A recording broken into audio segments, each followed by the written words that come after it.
What if money never existed? Imagine waking up tomorrow in a world where money simply doesn't exist. No coins, no bills, no credit cards, and no digital transfers. You walk into a bakery, pick up a loaf of bread, and the shopkeeper looks at you not for your money, but for what you can offer in exchange. Maybe you baked a cake, caught a fish, or carved a spoon. In this world, trade is personal, immediate, and tangible. This is how early humans lived for thousands of years, without money. Life without money, the barter system. Before the invention of money, societies operated on a system of barter. You traded what you had for what you needed. It might sound simple, but it was anything but efficient. The biggest problem was the double coincidence of wants. If you had wool and needed grain, you had to find someone who not only had grain, but also wanted wool. That was rare. Bartering created long chains of exchanges. Let's say you needed shoes. You had apples, but the cobbler wanted honey. So you had to find a beekeeper who wanted apples, trade apples for honey, then take the honey to the cobbler. That's 3 transactions involving 3 people, just for a single pair of shoes. Now imagine doing this for everything you need: clothing, tools, food, and shelter. It made trade time-consuming and complicated. Additionally, barter made it hard to store value. You couldn't save fish or bread for the future, they would spoil. Planning ahead was nearly impossible. Accumulating wealth or capital was unrealistic because there was no way to preserve it without decay or loss. This inefficiency underscored a critical need. Humanity required a new system. A system that would allow goods and services to be traded indirectly, one that enabled savings and long-distance trade. That solution? The invention of money. The first forms of money. The earliest money wasn't made of metal or paper. Ancient societies turned to objects that were rare, durable, and symbolic to represent value. These early currencies were usually items that had intrinsic value or were culturally significant. In ancient China, cowrie shells were used as money. They were attractive, rare, and hard to replicate, making them ideal for trade. In Africa, glass beads served a similar purpose. They were used both for ornamentation and for commerce, and were often traded over vast distances.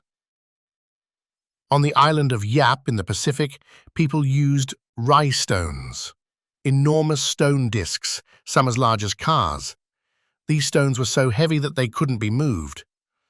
Ownership was agreed upon publicly, so if you gave your rhinestone to someone else, it didn't need to be transported. Everyone just accepted that the stone now belonged to someone new. The Aztecs used cocoa beans as currency. Lightweight, countable, and useful for making a cherished drink, cocoa beans were valuable and commonly exchanged in Mesoamerica. Reports suggest that counterfeiters tried to hollow out the beans and fill them with dirt to fake their worth. In ancient Rome, soldiers were paid in salt, giving rise to the word salary. In colonial America, tobacco was accepted as money. All of these items shared traits that made them effective. They were portable, durable, hard to counterfeit, and widely accepted within their societies. What really gave these items power wasn't their physical form, but trust. Everyone agreed they had value. That collective belief turned objects into money. Over time, however, humans discovered an even better material: metal. The Metal Revolution. Gold, silver, and coins. Metal transformed money. Gold, silver, and copper were all durable, non-perishable, and relatively scarce, making them ideal. They could also be melted, shaped, and stamped for verification. The Lydians, around 600 BCE, were the first to issue standardized coins made from electrum, a naturally occurring alloy of gold and silver. These coins were revolutionary because they were state-stamped, certifying their weight and purity. That stamp represented government backing and established a new kind of trust: institutional trust. From there, coinage spread rapidly. Ancient Greeks minted coins with images of gods, animals, or famous leaders. Romans expanded the practice on a massive scale. Their coins bore the likenesses of emperors and circulated across the vast Roman Empire. Coins made trade faster and easier. A merchant in Athens could recognize and accept a coin from Corinth or Sparta. Soldiers were paid in coins, which they spent wherever they traveled, spreading currency across regions. Coins could be saved, hoarded, or hidden. They didn't spoil. They concentrated value in a small, durable form. However, coins had downsides. They were heavy, bulky, and vulnerable to theft. Carrying large amounts of coins for long-distance trade was impractical. As trade routes expanded, especially along the Silk Road and other transcontinental paths, a new innovation emerged: paper money. The rise of paper money. China was once again a pioneer. During the Song dynasty in the 11th century, the Chinese government began issuing paper banknotes. Originally, these were IOUs issued by merchants or local banks, but eventually the state took over the system. These notes were backed by the emperor's gold and silver reserves. The idea of using paper instead of metal was radical. Paper can burn, tear, or be easily lost. But people accepted it because the state guaranteed its value. It was light, easy to carry, and practical for long-distance commerce.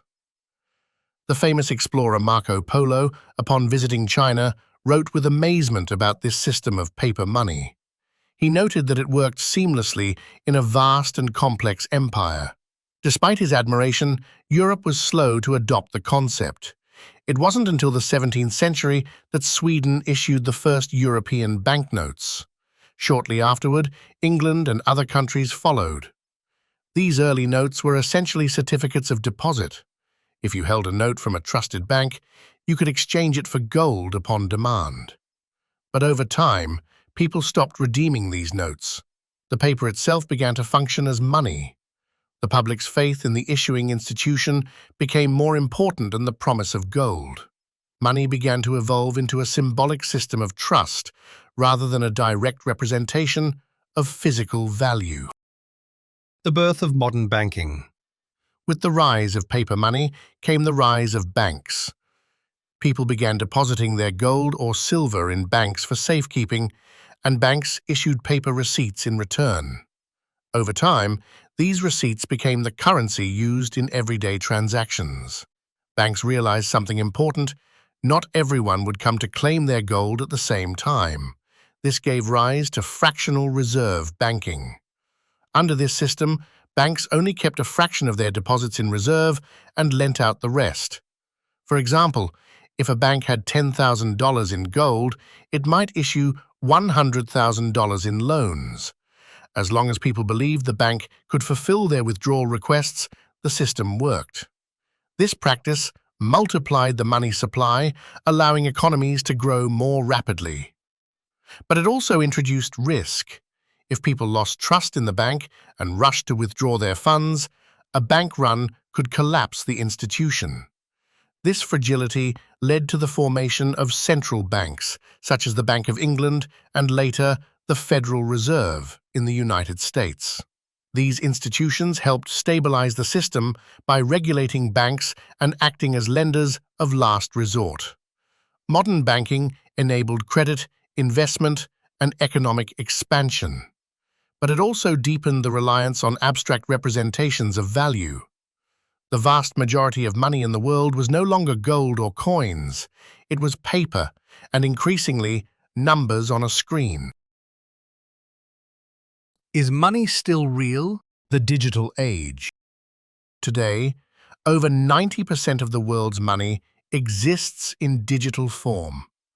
Most of the money we use isn't cash, it's entries in computer systems, balances in apps, figures in spreadsheets, and transactions made with cards and phones. You swipe a card, tap your phone, or click Pay Now, and money moves. But you never see it. It's invisible, seamless, and instant. This has created unprecedented convenience and also new vulnerabilities. Cybersecurity threats, technical outages, and fraud are ever-present risks in the digital financial world.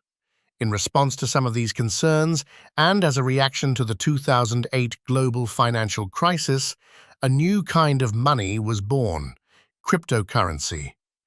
In 2009, Bitcoin emerged as the first decentralized digital currency. It was built on blockchain technology, a distributed ledger that records all transactions across a network. No banks, no governments, just code, math, and consensus. Bitcoin promised a system free from traditional control. Its supply was limited, its rules transparent. In the years since, thousands of cryptocurrencies have been created. Some aim to become mainstream currencies, others serve specific niches or power decentralized applications. Governments have taken notice. Many are now exploring or launching central bank digital currencies, CBDCs. These official digital forms of money combine the benefits of cryptocurrencies with state oversight. The future may see a world where cash disappears entirely, but this raises questions. Who controls digital money? What happens if your access is blocked? Can your wealth be erased by a bug, a hack, or a political decision? What gives money its power? Throughout history, money has taken many forms: shells, stones, metal, paper, and code, but the essence of money has always been the same: trust. A $100 bill isn't valuable because of its material. It's valuable because you and everyone around you agree that it is. This shared belief is a social contract. Money works because people believe it will work. When belief fails, money collapses. Think of hyperinflation in Zimbabwe or Venezuela, where bills lost so much value they were used as wallpaper. In contrast, strong belief can make even the most abstract currency powerful. Money builds skyscrapers, it funds wars and ends them, it buys art, food, and time. But its true power lies not in the paper, metal, or digital code it consists of, but in the collective faith of society. Conclusion. Money as a mirror of society. What would happen if money disappeared? Likely, humanity would return to some form of barter, perhaps aided by technology or trade tokens. But over time, we would likely recreate money, not because of greed, but because of necessity. Money is a tool. It simplifies life, enables cooperation, and powers economies. But it's also a mirror, reflecting what we value, who we trust, and how we organize our world. So next time you tap your card or check your bank app, remember, you're not just handling numbers, you're engaging in one of the most profound inventions in human history. You're participating in an invisible, powerful story we all agree to tell, the story of money.